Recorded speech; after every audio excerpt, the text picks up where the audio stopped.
and then no more than 400 yards from her home, where a stream overflowing in the recent heavy rains had run across the road, forming a slick of black ice. The car left the road. There was no time to think. Trees loomed up, leapt towards her. Branches shattered the windscreen, clawed at her eyes and throat. A crash and tearing of metal, then silence, except for the tinny beat of the music that kept on playing. One headlight shone at a strange angle, probing the thick, resin-smelling branches that had caught and netted the car. She lay, drifting in and out of consciousness, aware that she mustn't try to move her head and neck.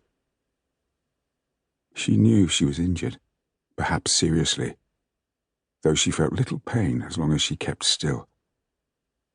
Saliva dribbled from the corner of her mouth. Blood settled in one eye. After what seemed a long time, she heard the noise of an engine. Her own wrecked car filled with shifting parallelograms of light and shade as the other car's headlights swept across it. The engine was switched off, footsteps rang clear on the road, slurred across the grass verge, and then a figure appeared at the window. A headless figure was all she could see, since he didn't bend to look in. She tried to speak, but only a croak came out. He didn't move, didn't open the door, didn't check to see how she was, didn't ring or go for help. Just stood there, breathing.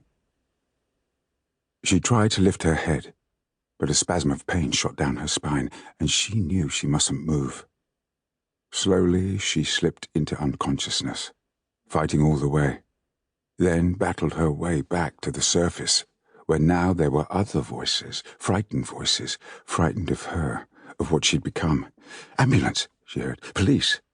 Then the familiar sound of somebody thumbing numbers into a mobile phone, and at last she was able to let go and accept the dark.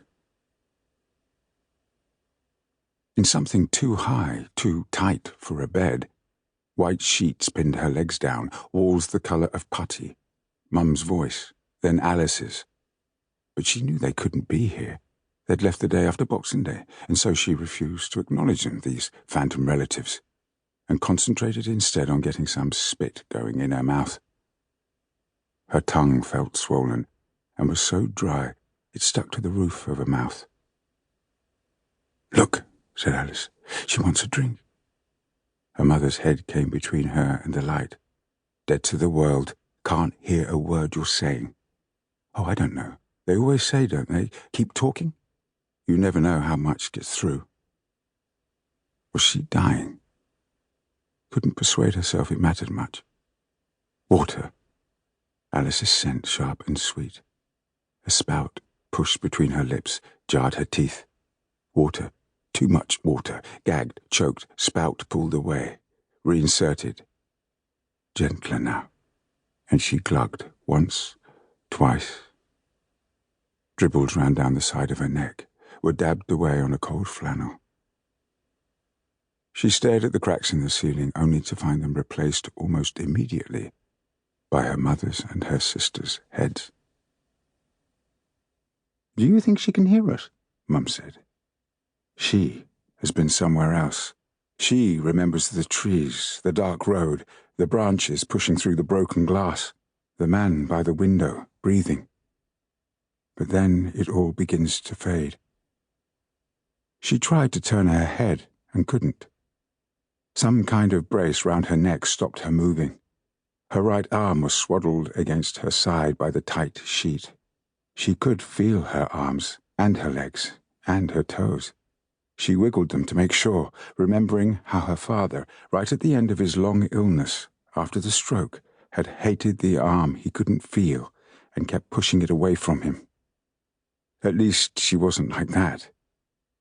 It all still belonged to her, this barren plain she looked down on from the height of her raised head, this fenland under its covering of snow. She started to drift off again, heard her mother say, "We're only tiring her. I think we'd better go and let her sleep." Somebody had sent roses.